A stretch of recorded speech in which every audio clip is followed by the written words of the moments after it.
into, is this thing charging? Damn. Okay, now I want us to go into the revision. Okay, and like it was mentioned, like it was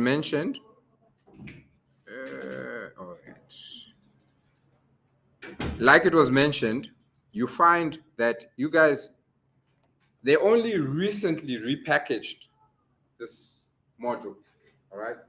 Everybody used to be doing stats. In other words, QUAT6212. So it's hard for you to actually find past papers on your actual module code, but it's the same content, same textbook, okay? So the only past test one that you will find is that of 2013. Okay, now remember 2023, sorry, 2023, sorry. Yeah. So in that test, I think I actually closed these tests, didn't I? Yeah, I closed them. Okay. But I'll share these with you as well. These are my suggested answers, isn't it? I'll share these with you as well. So then you can go through these past tests and take your time through it. You'll see these, remember when we first started and we looked at revision questions, these are the same revision questions. They have more of them. And here, what are they asking? Question 1, the number of students in a lecture room is an example of what type of data? Okay. It's quantitative. Remember, quantitative is what? Numerical, isn't it? And it's discrete because you can't have half a student. You can't have 0.5 of a student, isn't it? It's 1, 2, 3 whole numbers, isn't it? Okay. So that means that it's obviously discrete. All right. It's discrete data. We know that continuous data is where you can have 0.2, 0.8. All right. It's endless. That's why we call it continuous. So that's quantitative discrete data. The strongest form of data with regard to statistical analysis is, remember, if you look at the slides, we spoke on this. Ratio scale data is the strongest, okay? And we know that the categorical is the weakest, okay? So be mindful of that, okay? Guys, there's a lot of theory there in Learning Unit 1. The easiest way to master that theory is just going and looking at questions. Go to your revision exercises, your activities for Learning Unit 1, they're in your workbooks. Make sure you've gone through all of those. You're seeing the different ways in which they can ask the same thing, okay? Which will also show you what's important, okay? Don't spend so much time going through. I don't even know if those was 100 slides or something crazy like that. Or that was Learning Unit 3, which was like 100.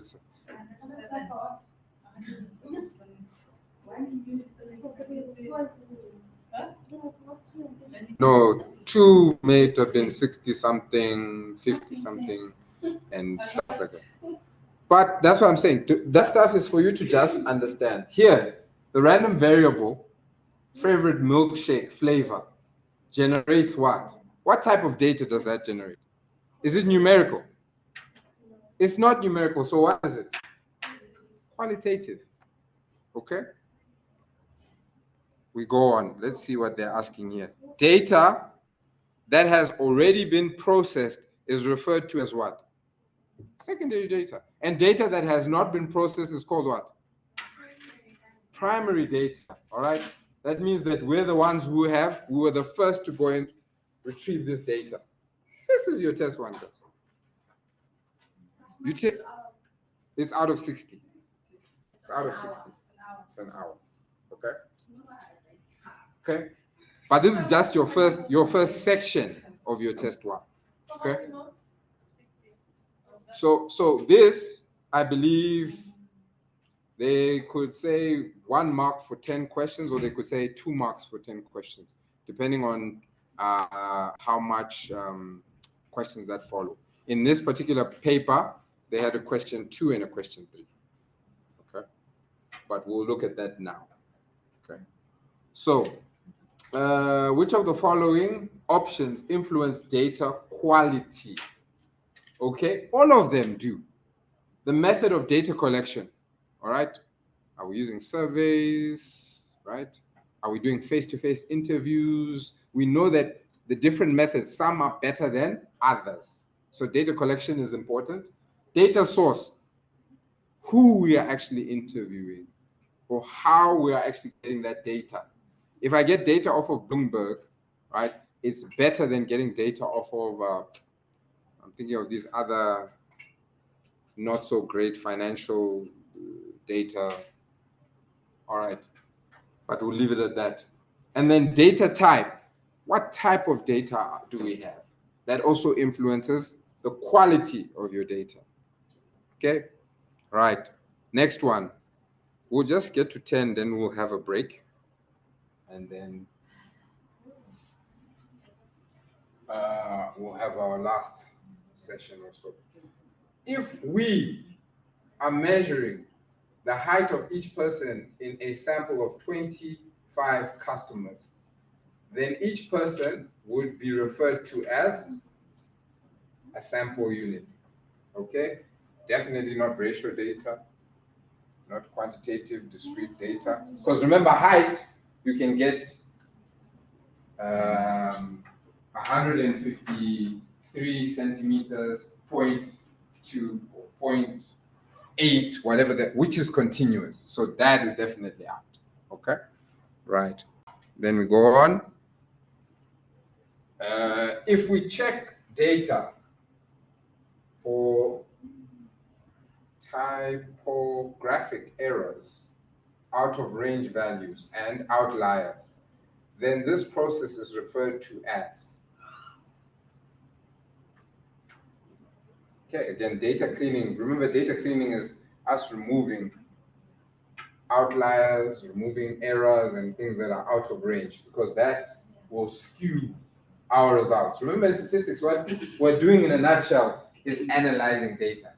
So if we have extreme values, they are going to skew our analysis, okay?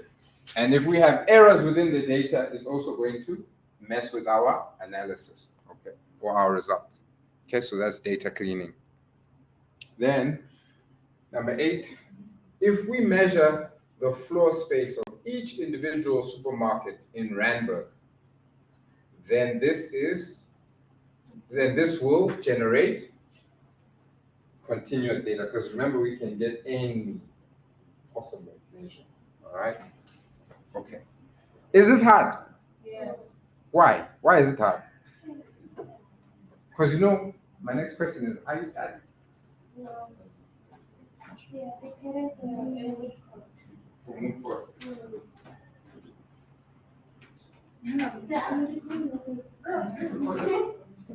Link to YouTube, sir.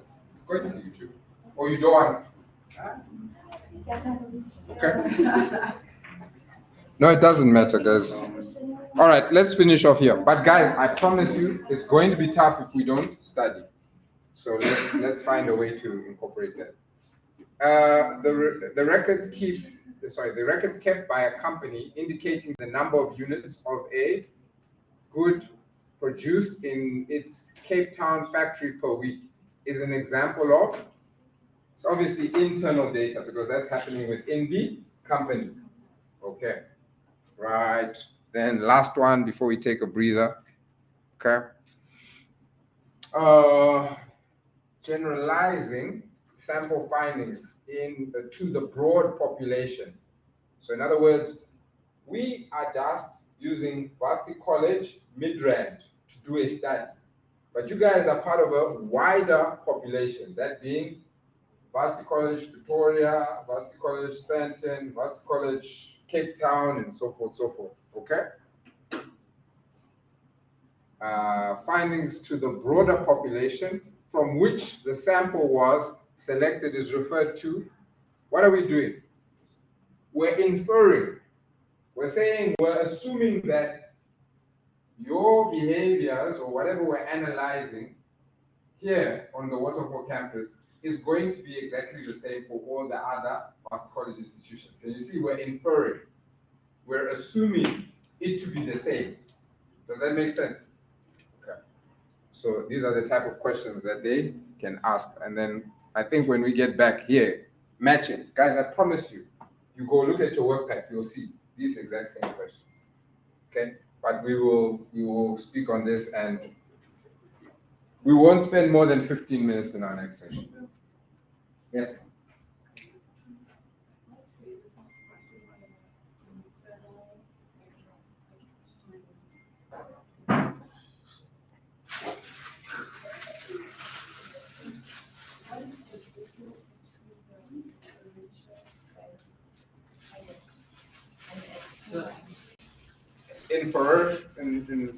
Inferential.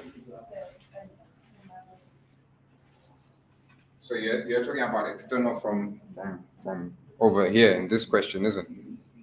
So external data, we're basically saying the data was sourced from outside of the company, right? It wasn't sourced from inside. That's all that we are saying. It's actually got nothing to do with inferential statistics. Does that make sense? So one is pertaining to data. Where are we sourcing the data? Is it within the company or within this environment, right? Or is it externally? So basically, if we say, here they gave the example of within Cape Town factory. So if we were to look at external, maybe if we're looking at companies within the industry, but not part of this company or our company, that would then be external, because we're coming to you, an external party, getting data or information from you. Remember, data is just raw information, it's not been processed. We need to make sense of it still. That's all we're referring to. Inferential statistics, we are saying, whenever we do an analysis on data, we get results. After we get results, we're then saying, we obviously, in statistics, we rarely do an analysis on the entire population, because imagine if we have to collect data from Waterfall, Varsity College, Victoria, Santon, and all the other varsity colleges. It's a lot of work. So it's easier for us to just say, okay, is this sample a good representation of the total population? If it is, then we can infer, we can assume that the entire population, the findings will be the same as this sample. Does that make sense? So they were actually looking at the analysis and saying, these same results, do they apply to the entire population? Okay. All right, guys. So let's take a break. If we can be back by, let's say, 4 past, I'll give you some extra time.